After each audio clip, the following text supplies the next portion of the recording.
mans them were in the mix. You understand what I'm saying? Yeah. So it's the same way that like, that's why when I see a lot of these people, these mans them, they know like we are out there. Be like we weren't just, you know what I'm saying, sending an email or like putting in the work. a commenting online from your bedroom. Like the mans them are over there, and you have to understand we didn't have no bread them times either. Like we didn't have no bread. So to get over there was a thing. Like you know what I'm saying? Straight up. You ever meet Tupac? No. Okay. Because you've moved around a lot. Like, I'm talking about, like, in those times, because everything that we're talking about is pre-dangerous. Yeah. Because he knows I would deal with the case, yes, sir. If I was the last man on earth, I would only take that girl and the search. Yeah. Yeah. Right? Yeah. Yeah. Right? Because a lot of people recognize Kardinal Offishall, like, when it comes to, like, a worldwide. For the people who are, like, passerby fans, not, like, real music lovers. They're like, Kardinal, dangerous. It's like those two things are synonymous, right? Yeah. But all of this stuff is before that. So you've bumped into some legends, like some that are here and some that aren't, like Junior Mafia. Was Biggie there? Biggie wasn't there. Big wasn't there. Okay. Big wasn't there. Kim was there. Sees all these man them like it's funny, yo, like meeting people at certain times, like it's wild, but then like becoming cool with them, and again it's that whole relationship thing. Because I remember one time Cool J was filming something here, some movie, and them times I was still living deep cover probably. Maybe in that time, 98, around them times, yes, in the whole motels and stuff. Yeah, it's probably deep cover. All right, because and there's a reason why you say that year. So we were on Turf, we were on Vaughan Road them times, and the man say, "Yo, LL Cool J is down the street." The whole hood ran, like everybody is running, yo, like Cool J's down there. So there was just like a little, like a mob gathering around Cool J or whatever. And I remember like by the time, like, you know what I mean, I made it up. I said, yo, bless, my name's He's like, yo, I know who you are. I said, what? The man from them times knew the joints, bro. I said, yo. And I mean, this is like, you know, LL Cool J is one of the first people. He's like, a legend. He's a god. He's a hip-hop god.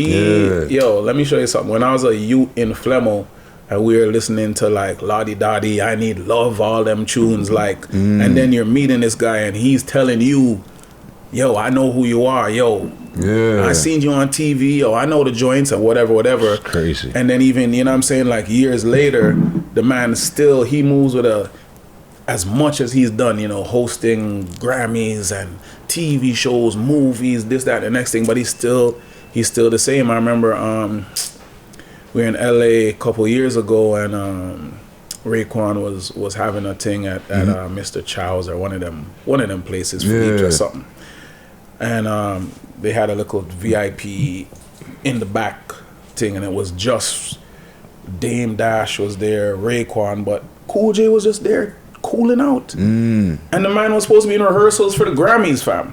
But the man said, no, Raekwon's having a thing, I'm gonna come through and show love. You know what I mean? For the hip hop shit. Yeah, but it's like, but it's wild because it's like the same way that we're chopping it up now. It's me, Raekwon, LL Cool J. I'm just like, yeah. You know what I'm saying? But the thing is, at the end of the day, I move around and, yo, I've been blessed to, it's not just about like, who you know or like getting geeked out, you know what I'm saying? What it is it's like I grew up a super fan of this. You know what I'm saying? So it's still give thanks. Most of the people that I ever wanted to meet, at some point in time I met them. Some of them are crutches, some of them are cool. Like, you know what I mean? It's life though, you know what I'm saying? Like it's true. It's life, because it's a thing to where like even if I don't see Hov for years, you know what I mean? It's a thing like when I see him, it's love. You know what I'm saying? Like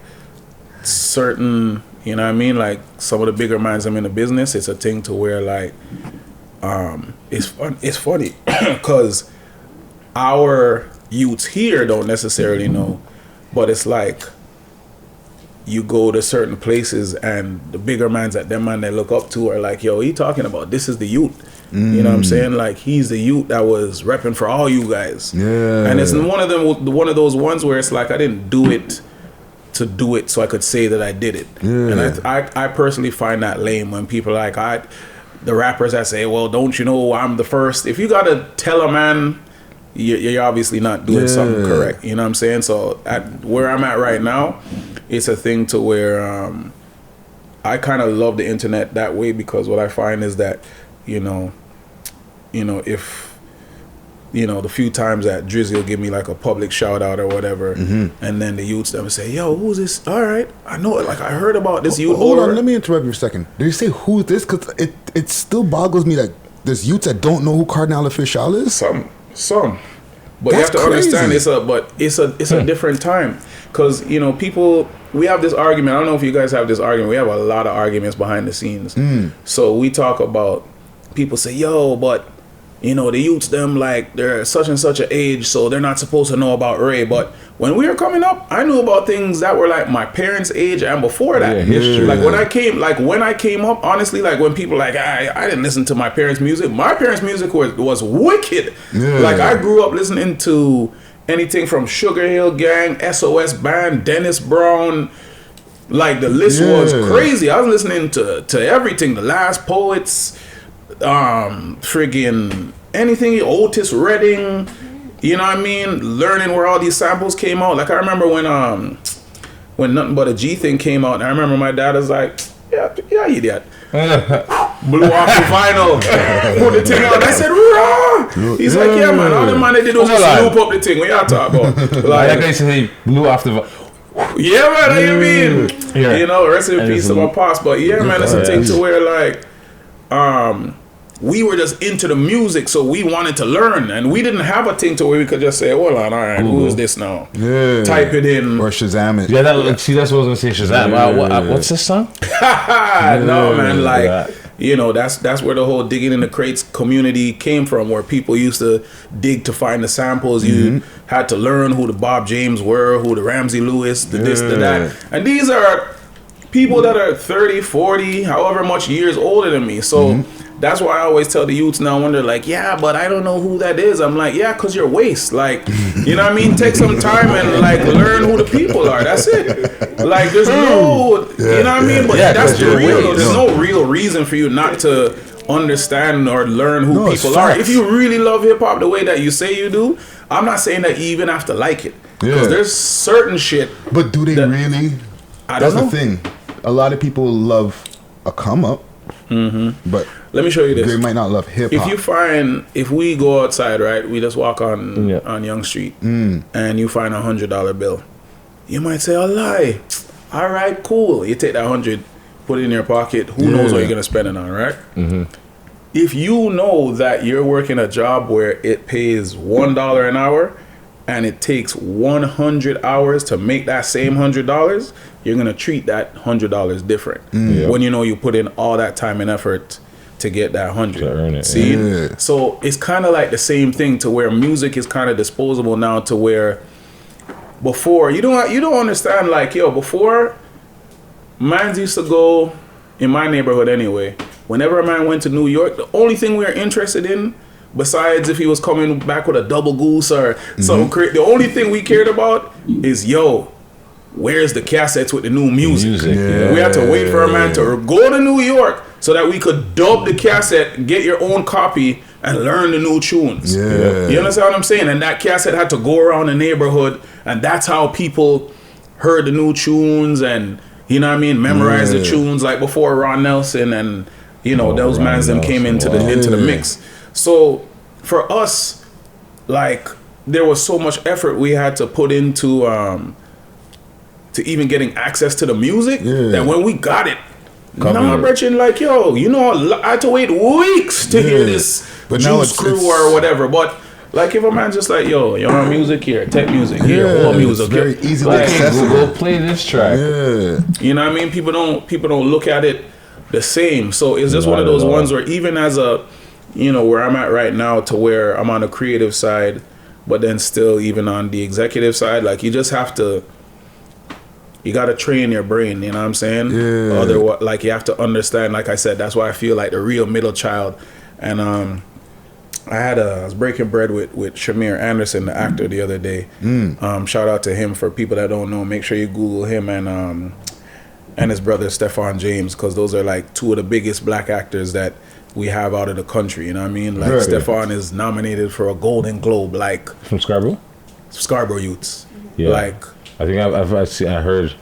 mad, but like, you know, we were breaking bread the other day, and you know, it's a thing to where I was talking about being the bridge, and I realized sometimes you have to understand what your purpose is, because sometimes we move around and don't understand what our purpose is. Yeah. And I realized my purpose is to be the bridge for a lot of things, the bridge between commerce and creative, the bridge between generations, the bridge between a lot of times, like just like how I just come back from London, it's the bridge between countries.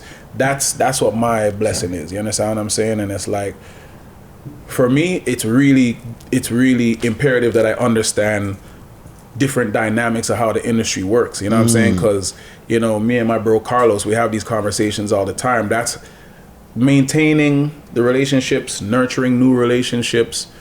This is how culture is built. You know what I'm saying? It's not just a thing to where it's like people think you have a tune that's out, you're popping and you're part of the culture. Nah, like you're popping, but what are you really doing to shift the culture? Yeah. You know what I mean? Like, what are you actually doing to move the culture and, like, you know what I mean? Actually have a part of the legacy. Like, what does your chapter in the book look like? Yeah. You know what I mean? Let me, and it's kind of a generic because you've done so many interviews, right? But for the people, I guess, because of our audience, we have a very young demographic. So you had the first major international hit by a Canadian rapper. No. Who had a major hit? Dreamwear has actually sold 1 million records when they came out them times that Wash Your Face in My Sink and all that. Okay. Oh, wow. They sold 1 million records globally. And it's just one of track was big too. Fun fact. Yeah. I mean, you know, and again, this is from me sitting down with my OGs and Ivan Berry schooling me. He's like, yo, them times Gangstar was opening up for Dream Warriors. You understand? So when you look at Guru, rest in peace, another one of my guys that I was able to even produce a joint with him and Shaw Claire. But like, when you look at, you know, the influence that we had on them, you know what I mean? Guru having Jazzamataz and all these things. And you know what I'm saying? Like, it's because of Toronto, man. So it's like, for me, I'm one of those ones where I could never really first to this or Ray or blah blah respect. Like, you know, for me it's a thing to where I have to understand, and not just understand but also big up and educate, you know, the people that don't know. You know what I'm saying? Because it's like, you look at Mishi. Remember, Mishi was in the ladies' first video with all those people, you know what I mean? Mishi almost was on Arsenio and not to cut you, that's American and that's to a point international, but like Dangerous was playing all over the fucking world. No, for sure. Like, as far as like milestones for Canadians when we were like trying to get into this rap shit and like break down doors, there wasn't a bigger track than Dangerous for Canadian rappers before that track dropped. Let me show you something. That time was a very interesting time. Yeah. Because everything started catapulting like probably super fast. But here's the thing why, like, I understand there's certain rappers or singers and people that come from here and they just bun it and they leave. Like, they're like, yo, bun out Canada. Like, I'm out there. You know what I mean? They'll big up Toronto, say, yeah, big up Toronto, but they bounce. And I don't blame them. Yeah. Because it's like, I remember when Dangerous happened, there was a buzz it was one of the fastest growing songs on the Billboard Hot 100. Now there's the R&B, there's the hip hop. They have their different charts, but the Billboard Hot 100, that's everybody. The main one. Taylor Swift, everybody. You're in the mix with everybody. Yeah. So if your tune is busting, that means you're cleaning out all them, man. Yeah. My tune, I don't remember the specifics, but it was something like this. Like, if it debuted at like 80, the next week it was like 43, next week 25. Like, it was just jumping. Nobody said a word here. My first interview, I was done top 20 already. Wow. Like, Canada didn't say nothing. Wow. You know what I'm saying? So it was a thing to where at the time I was just like... So hold on. When did we catch the wave then? Because we caught the wave. Late. You already top 20 before it bust over here. It was, listen, the thing is, it was playing But what I'm talking about is like the notoriety of it. You know what I'm saying? To where man celebrated. Like, it was a historical thing, because for hip hop, it had never happened. Yeah. Like, on that level. You understand what I'm saying? And that's why I'm showing you, like, yes, Drew Morris sold 1 million. You know what I mean? Mice double platinum. Like, man's had different things that were going on. But, like, in terms of, like, that's a different... My icons, mans that I looked up to, hadn't had that before. Exactly. I was having conversations where, people that I idolize were blowing up my phone. And I was saying to the mans, I'm like, this is weird. So what is that like? Weird. It was weird because I seen mans like... When mans give you those talks when they're like, nah, like, some people, their whole career, they don't get one. A major hit? They don't get one. Yeah. And they're like, yo, you got one. And I was like, all right, cool. And the thing is, it's like, when we were on Interscope, whatever was going on Interscope, we were outselling everybody them times. Like, the records were moving like water. You know what I'm saying? Yeah. But it was a interesting time because same time I ended up on a tune with Lady Gaga. Same time I'm on a next tune, a different tune with Con for his things. Same time I'm on T-Pain. And T-Pain, not to interrupt you, said that you get on a track with Kardinal, you're gonna take your head off. He said this recently. Listen, Pain is a humble youth, because probably the same way he respects me. He's one of the, out of everybody, one of the only people that I know that if you go in studio, something crazy will come out every time. Yeah. Every time. For the next project that I have, me, him, and Conscience are on one tune. Okay. But like, Pain's, he's crazy. Now, mind you, I found out the same way that you guys did. I was just his brethren this whole time. And when I watched that interview, and a man said, yeah, like, he was down 40 M's. Yeah. All them times that, let me show you something. Them times, like, I'm talking to him like everything is regular. Me, I don't know what I be going through if I never mind making 40 M's, losing 40 M's. But them times I'm talking to him, we're still making tunes. We're talking like everything is everything. Yeah, he was talking in that interview. You know like what I mean? He was just going through money. He was just like, he bought a Bugatti. He got a crack in the thing. It cost like $90,000 or something to fix it. He's like, you know what? Fuck it. Just buy it back. Virgin, them times you're hearing about this man buying jets and stuff. Big ass chains. Big ass chains. Virgin, the man bought a jet at times when I'm like, how come he has a jet but Hove and them man that don't have no jet? Like, he was doing different things. But it's like those times for me, I was involved in a lot of blessed things at the same time. Yeah. You know what I'm saying? So I was in the mix on a lot of different stuff and moving with a lot of different cats at that time. So it was dope, you know what I'm saying, in terms of being able to have that mainstream success and be number one in like 30 countries around the world and all that, like touring India and China and this and that. Like, it was a madness, but you have to understand, like, it was a first.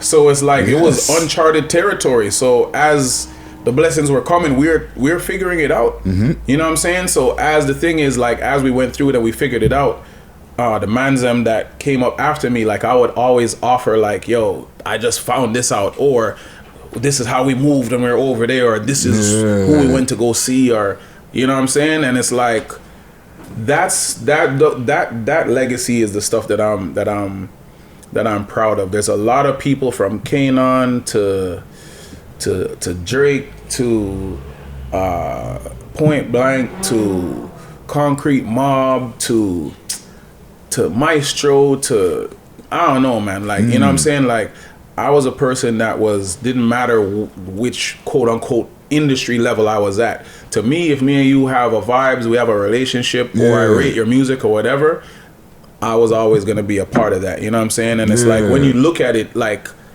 it's there. It's not something that you can argue. Oh, sorry, I thought I turned it off. Don't mind Chewbacca. But you know what I'm saying? Like, it's a thing to where it's like, that's why I'm very comfortable.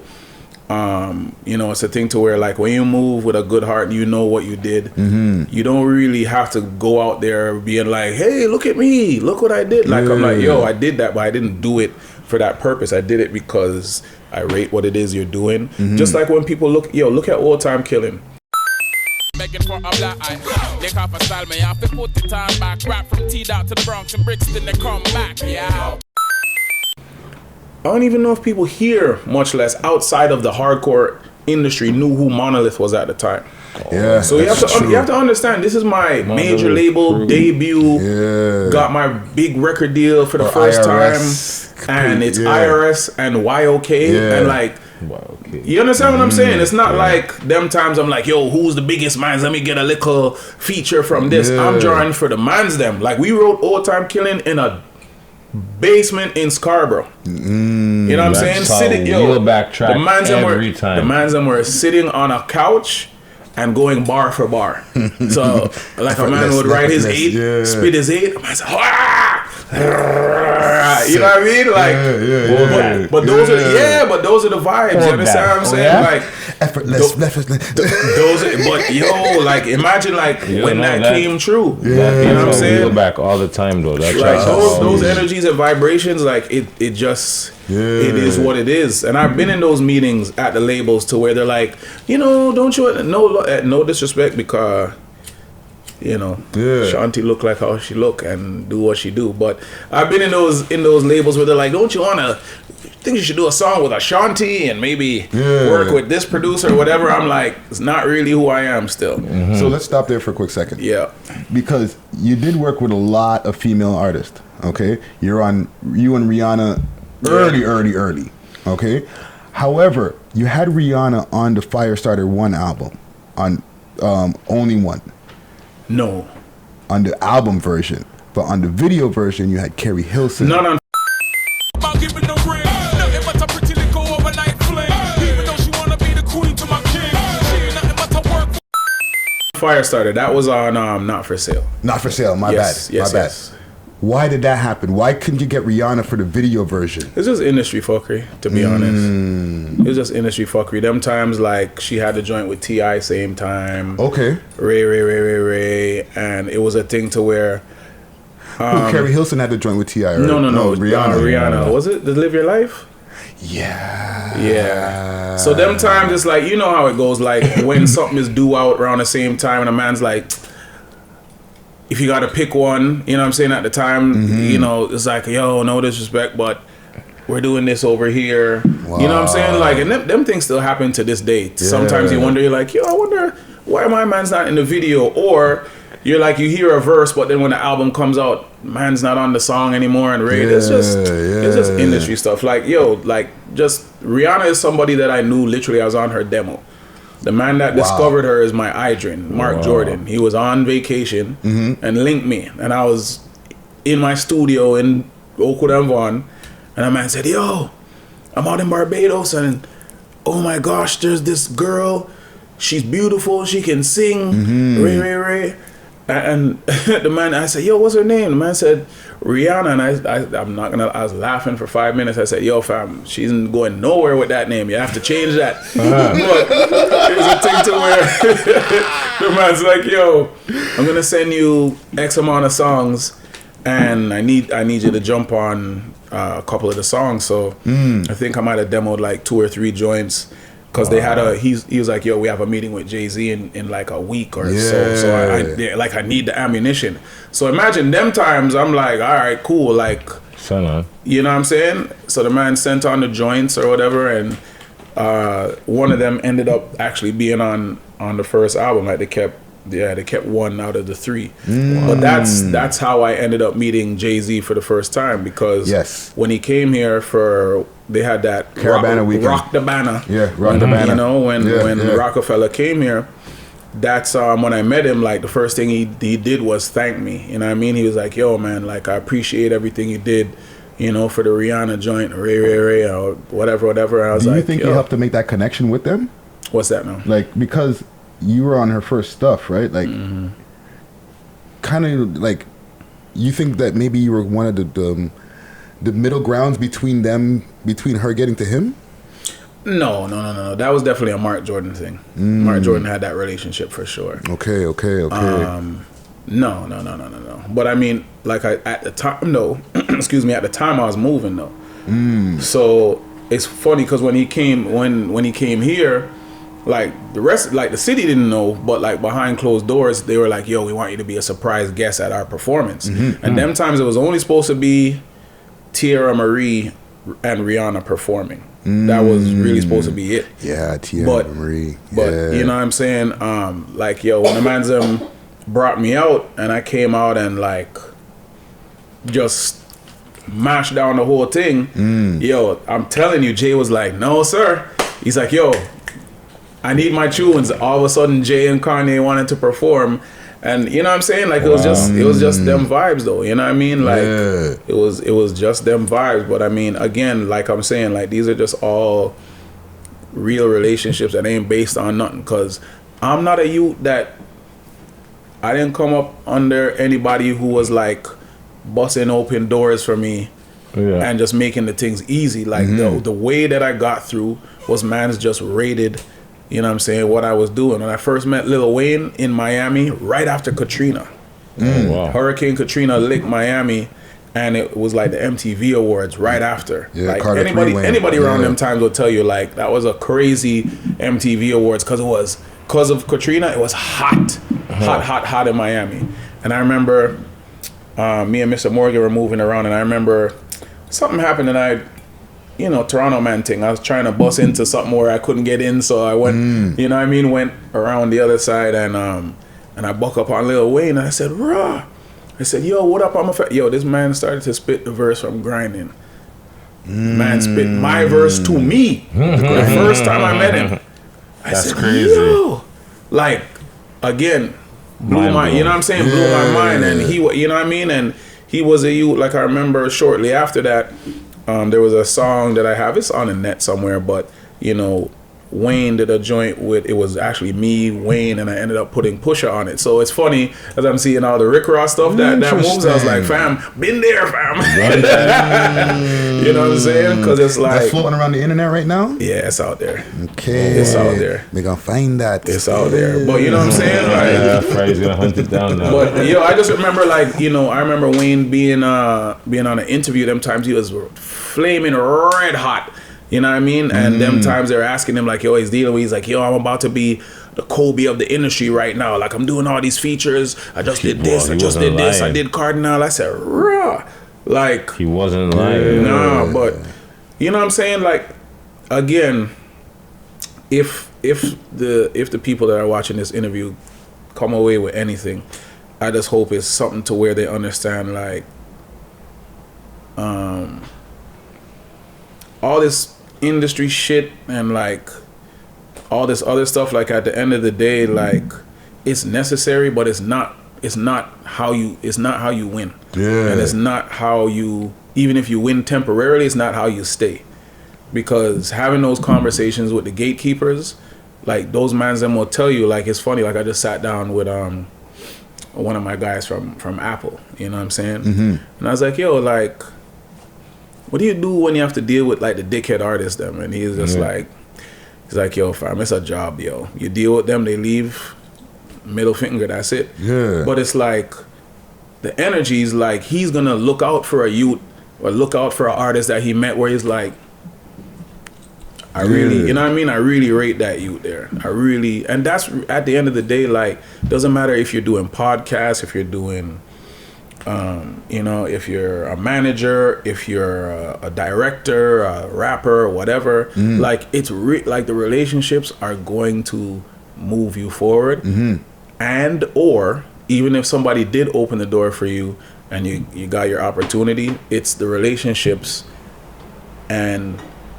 figuring out how to move and navigate the shady industry that's going to allow you to stay. Yeah. Because the one thing about what's going on right now is that mans is not staying around more than a couple of years. Yeah, it's really quick recyclable turnover shit.